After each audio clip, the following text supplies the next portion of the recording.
which goes to the next Well, one. I guess it depends din on the condo. Kasi, diba, some of the older buildings, yun yung mas prone to Kasi that. minsan, Modern ang yung hirap condo pa. niya. But that's weird. Hindi, ang hirap pa. Even if, let's say, you're super clean. Sometimes the EPs are coming from your Outside. neighboring Yeah. units. True. Or the And sometimes plumbing. daw, The plumbing. I saw this TikTok na parang you can apparently buy covers for all the drains in your house. And according to her, parang hindi ko na maalala kung anong kaninong TikTok to. Pero like before she started using those drain covers, parang she would see like an ipis, one or two every so often. And she's like, where is it coming from? Right. And then when she started using the drain covers, zero na daw. So I guess it crawls up from like whatever. True. And The drain. trust EPs to like go Mission Impossible Uh-huh. on you. Alam mo yung, for all you know, kasi galing siya siguro sa 22nd floor of the neighboring building. No, and- Pero abot siya sa building And niyo. also, Ugh. kasi when there's pest control, and let's say for example, somebody close to your unit has like pest control, there's a Lilipat yun. possibility Yeah. na lumipat. So kakalat like sa ibang unit. Yup. Diba? So, yeah. It's actually that's what our vet said regarding mga tick treatments. They're like, if you're going to put like tick treatment on one dog, put it on all. Kasi mangyayari lang yan, lilipat lang sila dun sa wala kang nilagyan. Right. Diba? Kasi obviously, if they all escape, like, oh no, they put chemicals on the Yeah. fur. They'll Hanap go to ng the new next. host. Oo, hanap lang yan ng bagong host. So you have to put on everyone. Oh, that makes sense. And also another tip for like condo dwellers, this is something I think you can order online. Yung parang sealant ng door Yeah. of your front door. So wala siyang any cracks or any opening na, That's- diba usually yung ilalim parang may slight, Yes. you can see what's outside. Actually, it doesn't have to be a sealant thing, but like It's like a rubber thing. Yeah, oo. parang ganon. Yung Rubber parang sealant siya na. rubber. Just so stopper walang in- any space Yes. na pwedeng pasukan. And coming from, let me see here, Coco Hernandez. Number 7. Becoming my parents, looking at my bills and saying, well, these bills aren't going to pay themselves. That is so true. Alam mo yung parang like, And they never stop. time to get another job. They never stop coming. They never And stop. especially if you're the one paying for the bills, Yup. right? Because like you can be in a household where either you're sharing the bills or someone else is paying for the bills. But when Totoo. you are the one paying for the bills, and there was an entry about like turning off the lights. You realize this once you start paying your Meralco bills. Oh, yes. Like, At saka yung like when you're younger, you're thinking, just go, ilaw lang naman. How much electricity does like light use That's still how I compared see to it. like let's say ref or aircon, Yeah. diba? So it's like ilaw lang yan eh. Pero yun nga, like siguro when Well, you're like, depende din. Kung super laki ng house mo, tas ang daming ilaw, for sure. and the kind of light. And the kind of light. Di ba pag LED mas less? Yeah. Pag incandescent more or something like that. Or Yeah. lalo na pag what's that? Halogen? Oh, that's even like worse. hello, remember that time last year from when I was in Sound Music? I left the house for like 4 weeks. And si ate, the one who was cleaning my house, decided to leave the light on for 4 weeks. Oh, no. Buti hindi sumabog. Because there's also, di ba, a possibility na... Sumasabog ba yun? No, not likely. But alam mo yung baka mag-overheat? Overheat? Kasi alam ko, like, for example, if your lights are LED, they don't, right? They don't. They don't Yeah, overheat. but then it depends nga on what the bulb is. Ang alam ko na super gastos ng ilaw are the halogens or whatever it is yung ginagamit for may dimmer. Yung pwede mong hinaan, lakasan. Yeah. That one is the magastos talaga. If I'm not mistaken, But yun yung halogen it could niya. be LED. That's what I use for my sleeping. You can control it from your phone. Yung parang And then dinidim mo. you and can dim everything. it, you can change the color.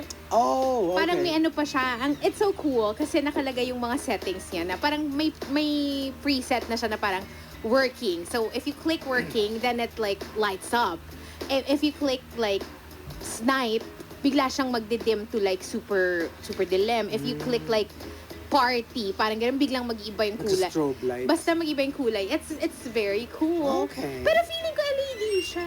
Talaga? Kasi parang, ewan ko, baka bagong technology maybe. na yan. But when I had my condo, well, this was like in 2005. Yeah, parang there was only one kind of bulb na ginagamit for dimmers. Right. Kasi if you just want on and off, then yeah, it's the usual incandescent. Oh, I think kasi pre-LED Pero, ano pa yan. pero yung pag mga yung gusto mo namin pre-smart bulbs. Kasi There this you is a go. smart bulb There you so go. yeah. For sure. That's pre-smart different, I bulb. guess. Ako yung umiinit sa condo, yung cove light sa kitchen, Okay. which I leave on the most. Kasi it's my favorite light. You know, it's true. Yung halogen lights namin sa... Okay. Because the kitchen, right? Yeah. You have your Your main- shelves, right? Oh, yeah. Now, yung shelves, it's right over the counter. So, if mag-slice ka ng vegetables, naglagay kami ng ilaw. So that you can light up the counter. Yeah. So, syempre, bulb yun, di ba?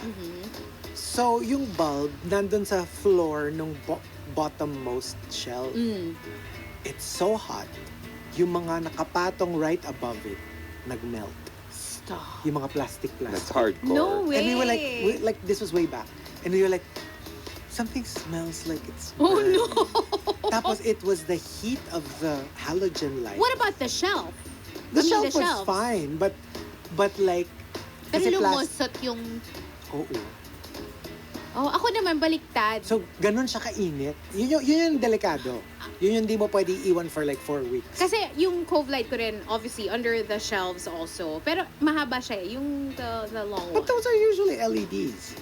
Probably, but ang problema ko is when I use my kettle, my electric kettle, and I plug it in, sometimes I don't realize na yung parang mouth ng kettle, Nagsispew. yung smoke Yung steam pala, niya. steam niya, diretso dun sa light. Yeah. So then, one time, I noticed it, and I was like, oh my gosh, so that's where the steam goes. So, Yeah. pinalitan ko yung pwesto ng electric kettle. But yeah, as in, nung tinouch ko yung light, ay, Hey, I think I should do that too. Mine is right under light as be well. careful. Kasi when the steam goes up, my gosh, super init. But like, I don't turn on that light. I rarely do. So, Just to be safe. Kasi I'm the sure- plastic might, Yeah, and like- or the glass might. plus it's also water, It is. Yeah. so it might short circuit. I don't know. So I move my kettle a little bit further away from that. And from Mike Ferrer, Number 6. becoming my parents, I now sleep at 7 p.m. and wake up at 3 a.m. para magdilig ng plants, magwalis at magluto ng breakfast. Ang OA nung 7 p.m. Hindi ka nagsiga Medyo nag-skip ka ng step. Oo. Although pang lola na yung siga, hindi naman for our Walis parents. muna to gather the dried leaves and then siga. Pero grabe, that's 8 hours pa rin, no? That's it. Oh, did you 7 see to that 3? new study? What? Na apparently, the 7 to 8 hours of sleep per night was done way back, and mostly male participants when they were measuring it. Because apparently, if you were to, the hormones and blah blah blah, it's different for women. So, Do do they we have to need more? sleep longer? Women dapat daw 8 to 10. Yeah. That's why I sleep longer than you guys. Men are like 7 to 8 is the ideal. Parang the whole cycle of replenishing the something. I'm sorry, it's medically technical. Women need about 2 hours more to complete the cycle. You know what? I was told as well by one of my friends that her wife needs to sleep around 11 hours. Parang ganun. Oh, so- That's about ano, So 8 to 10. scientifically proven. Well, there's a study. Does you that know. mean dapat 8 yung pasok ko? Tapos kayo 6? Hindi, dapat mas maaga yung tulog. Kaya kong isolve yung problemang yan eh. Nagpauna ko matulog sa inyo. Unahin mo yung tulog. Na. Iba ang conclusion eh. Just checking! And coming from, let me see here, designer dad. Number 5. Becoming my parents, linis dito, linis doon, punas dito, punas doon. Now, having my own place, you really just want to make it clean always. Because when you don't do that, yung quick little cleanup sessions, magpapile up talaga. And then, Exactly. ikaw din yung mahihirapan in the end because you're gonna have to do like a deep clean. Pero notice, that's very, like, couple of statements you just made. It makes sense, right? Pero imagine your parent saying the same thing to you. Oh. Suddenly, it's so like, No, and imagine them doing that with all of you kids living with them. Yeah. Kasi I'm saying this and I'm the only person that lives in my condo. So Exactly. I'm only cleaning up after myself and I already find it taxing to keep up with, all the cleaning. But Exactly. imagine like managing an entire household tapos ang dami mong blind spots kasi hindi mo naman alam nangyari sa mga rooms ng mga anak mo, di ba? but that's the thing, diba? Like, it really does make sense. It's logical. But every time you say it, and it makes so much sense to you, like, you see all your kids rolling their eyes every time you remind them to just, like, Ay nako, si Alsa balutan na kayo at umalis na kayo dito. Siguro if I were a mom, I'd be like, yeah. leave, get out. But of course, that's not how it works. It isn't how it works. Nope. Yup. And from Rhyme and Reason, Number 4. Number 4. speaking of nagging, true story, I nag at my partner for the littlest things, which was the very trait I didn't like about my mom. Yet, I have justified it in my head why mine is different and how I need to nag. Yung parang iba yun. Iba yung kanya. Si mama kasi talagang di naman necessary na inaga ko eh. Pero ako, kailangan ko Ako, I mag-nag. need to do it. It's part Kasi of pag hindi ako nagnag, walang mangyayari. It's part of my cycle. Oo. I have to do it. So, i-justify mo na iba yung sa akin. Oh, syempre, you're the main character of your story. So, there. And from Tampupu, Number 3. Number 3. becoming my parents, well, physically, I look like the colored version of my dad's sepia photos. Wow, that's like, cool. I-colorize mo lang and going So modern. cool. And I'm literally that. And I love it when, like, even in our family, nakakatuwa. Yung obviously, you know how each other would look like now. Pero yung biglang merong ma-unearth na photo, kunyari, one of the titos-titas or ganyan, or one of the whatever. That's when you see a photo of them younger, when they were babies.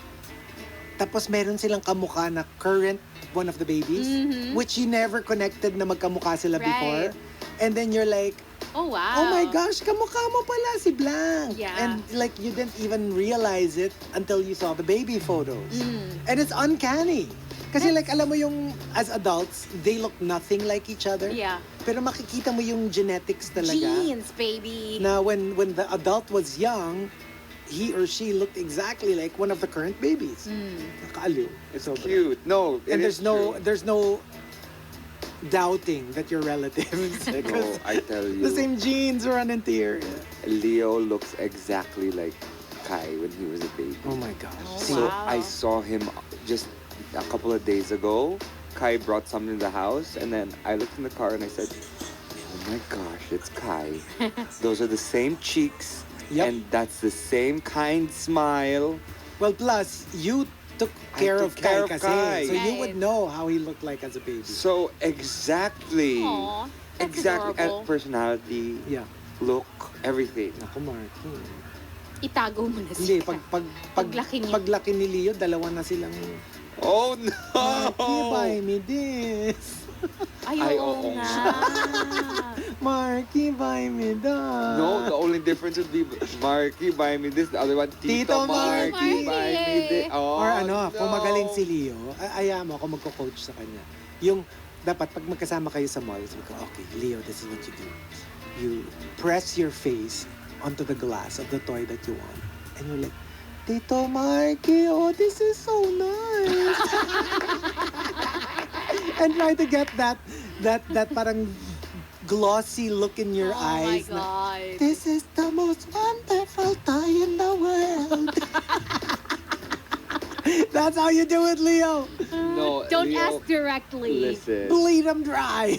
listen, Leo. It's only gonna work if you don't give us all hell in your terrible twos. If you're like the sweetest, kindest, terrible two to terrible five, then I will buy you whatever you want. But if you annoy me, it's over. Play your cards right, Leo. You know what to do. This one's a gold mine. Oh boy. This one's a gold mine. Alam mo, you say that, but you're only gonna get annoyed and then you're gonna forgive them right away. No. That's how it works with pamangkins. No. It's like me, with my pamangkins, I would make patol and I would make them paiyak pa. Kasi nga, pag they're annoying na. But, ako din yung first to amo and then I would buy them something something big to make up for my pagpaiyak. Tita Marky, look at this beautiful iPhone 15. Sana hindi ganyan magsalita si Leo. Nor, I don't even have that. iPhone 15. I want one. I want one. Hindi, by then, iPhone 17 na yun. By then. Ayaw nga pala. Tita Marky, please buy me this iPhone 23. Parang naging monster si Leo. Please buy me this. Ba't siya naging scary? Hindi nga kasi nga. From a cute, innocent little baby. Cute nga. Para Oh bila my ng gosh, phone. I'd probably be scared. You would. I'd be like, Chanak! And coming from Al Macchiato, Number 2. Number 2. becoming my parents, I was horrified when I watched Euphoria. To the point that I burst out, ganito na ba ang gawain ng mga kabataan ngayon? Which was exactly what my mom said when she saw me watching Dawson's Creek decades ago. Oh my God. Oh, yeah. You How know, tame was that yun na compared yung- to see, it's tame for you. Euphoria? But if you ask the kids now, Euphoria is probably just like, yeah, it's okay. I mean, Right? I mean, Yeah. that's how it is. yeah. Yung mga, the very same thing that your parents said about the things that you like. Hello, from lalaglag ko na si Baby Will. We were listening, we were in the car, so obviously we had music on, right? Tapos, so nagtutugtog siya ng mga gusto niya na song. Well, alam mo, binlurt out na niya. It finally happened. Oh. Sabi niya, iba talaga yung mga kanta noong Oh boy. Sabi ko, you do realize this is what old people say. Iba talaga yung music noon, no? Parang mas maganda. Yun lang. So every generation thinks that their music was the best. You know what? And that everything after that parang pales in comparison. I have to say, I'm telling you. I think it's maybe because I'm on radio, but I'm actually enjoying more modern music. Alam mo, kasi baka you're enjoying it now. Pero like, for example, yung all-time favorites mo, you might still go back to like, kasi like, you're enjoying it because it's fresh, it's new. Pero pag yung kunyari, lahat yan luma na, lahat yan you're over. You're bound to choose maybe the college years, the high school College years, talaga. Kasi iba ang, it's College different. years. Kasi those were like the moments where you were first falling in love, Right. you were first discovering who you are. For me, nga, weird eh. I Not promise even like music from my generation. Yeah. I prefer music from generations before me. Yeah. Pero, when did you appreciate those types of music? Exactly. See? In my Baka- childhood baka / teenage mga college, years. teenage years pa rin Mga, yan. siguro grade school, high school. Right? Yeah. So I discovered like music from the 70s, music from the 80s, So and I'm telling you, like, Yeah. yung the ones, the older people are like, ano to? Ano pa tong mga hip-hop na to? Pero trust, the kids now, when they're old and there's this new form of music, will be like, makarinig sila ng hip-hop song and they're like, iba talaga yung tugtugin nun, no, mas maganda. I mean, it mean, just goes on and on. yeah. It's a And when you cycle. think about it, like for example, on TikTok, you know, people actually don't even probably know that they're using music from Exactly. way back. you're criticizing, for example, 80s music without realizing that a lot of the songs that the current artists are using that you're loving are probably from there. Probably Accurate. samples and like, yeah, exactly. Mostly sampled, and there's Especially like, now, kasi masample na. Like, ngayon. masample na yun. Yeah. Like 99% of the Yep. songs are like different sampled versions or, of ano yun? older. Interpolated? In, What's the difference? no, What's an Sample is you're using an exact portion Of the song. the Of the song. from before. Interpolation is more like with Ariana Grande's Yes and. She interpolated Madonna's Vogue. You know what I mean? So she's not using The anything from Vogue Vogue. itself, but like the beat, for example, parang ganon, parang Parang a lesser sample.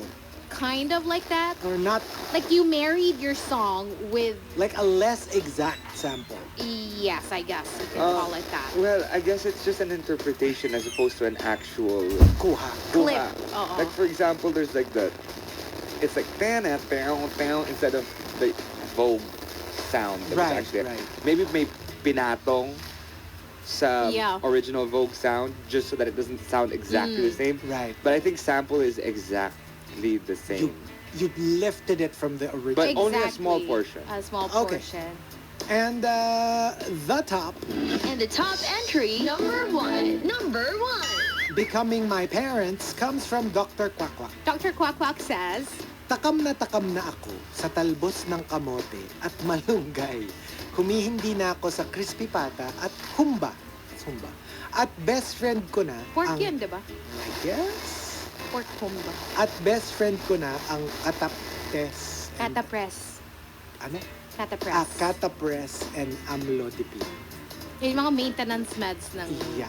mga Nope. parentals. Pero I have to say, a lot of the things that I hated as a kid, or hindi ba hated, but wasn't into it, I actually love. Like, Malunggay, talbos na no, kamote. not so much. But ampalaya. I never liked ampalaya as a kid. It's- I actually love ampalaya now. Funny, because we had a malunggay tree and we had talbos ng kamote in our backyard before. Yeah. So, yeah. And- Growing up, alam ko din yan na usuals na, alam mo yun, because they're just in the backyard. And it's true. Like, my favorite vegetable when I was a kid was kangkong. Like most kids. Parang it's the easiest, it's the most I kid-friendly didn't know. kangkong. I hated Ah, kangkong. talaga? Kasi I could never digest it. Like, it would always make me gag. Yeah. Ay, Parang it... amateur. Until now, as an adult, it would still make me gag pag hindi ko siya naputol early. How No, disappointing. it's true. No, and I feel... Chico, kangkong, Shut hindi up. King Kong. Oh my God. No, I feel like it gets stuck kasi. Di ba sometimes mahaba yung stalk? Yes. I feel like that gets stuck in my throat. And then it's like... and then I feel like... Stop. Tapos nagluluha na ako. Alam mo yung... Woo! Choking Siya. on my kangkong. Ganon. Yayabang yan. Yung kangkong.